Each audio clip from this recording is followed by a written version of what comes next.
There are reports coming from India tonight that a number of Gupta properties have been raided. It forms part of investigations into money laundering against the controversial brothers.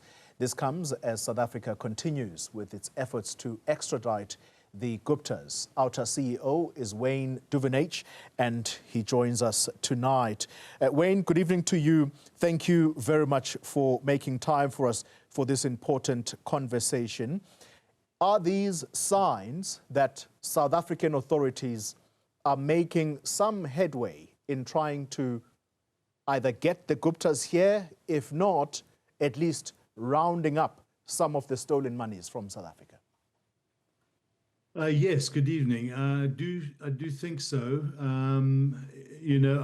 We don't believe the Indian authorities would be going to the extent that they are had they not received requests for assistance from the South African authorities and were given sufficient evidence of the wrongdoing. So we believe, and we do know that they are acting on the requests of extradition and or accountability from South Africa.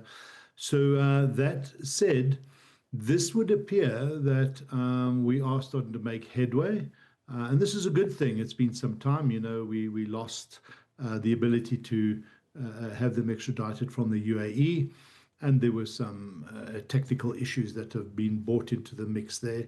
But it would appear that now we know they are in India and on an extended stay, that the authorities are doing everything they can to get the cooperation of the Indian authorities. And it looks like there is cooperation. So this is good. Yeah. So let's flesh out some details here, Wayne. And I'm just going to read from some of the documentation that is in front of me here. The understanding, first of all, is that multiple properties in various cities in India were raided, but a significant amount of time was spent, 5 hours to be exact, of the search and seizure at the ancestral home of the Guptas.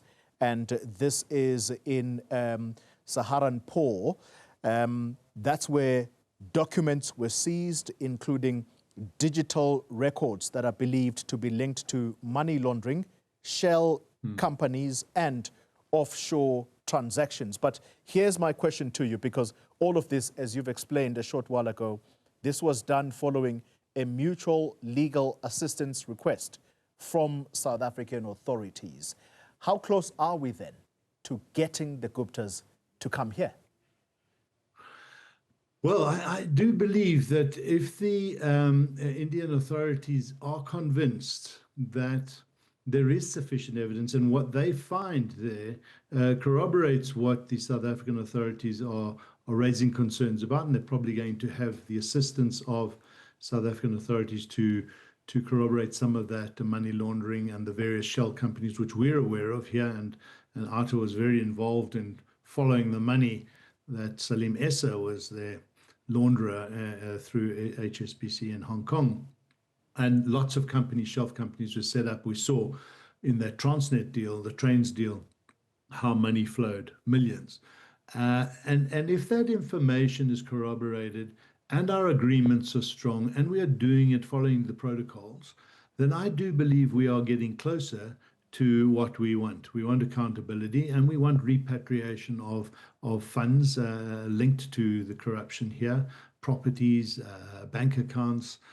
So this is the start of a good journey, but time will tell. It's going to take some time. Let's not get too excited. We got excited when they were held up in the UAE and things fell through the cracks. I think government have learned their lessons there and are going to dot all the I's and cross the T's in this instance. I'm glad you mentioned that as we end off this conversation, because many people will probably be getting excited tonight. You're reminding us of that incident in 2022 where they were arrested in UAE, but those authorities there, they rejected South Africa's extradition request, citing technical grounds.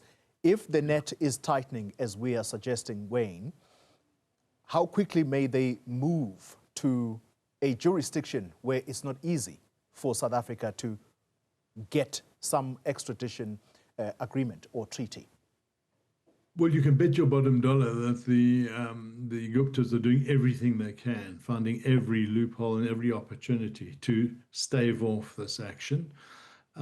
We hope that our authorities are doing everything we can to convince the authorities there that what we have is legitimate. And you've just got to prevent them from leaving India. That's the first thing. Have them, stay there under control of the authorities and provide the proof. So it's difficult to say, but I get the sense that we're doing it properly this time, and I do get a sense that we are having the cooperation of the Indian authorities. And those are two good elements that I believe will lead to a good outcome. Wayne Duvenage, thank you very much for your time.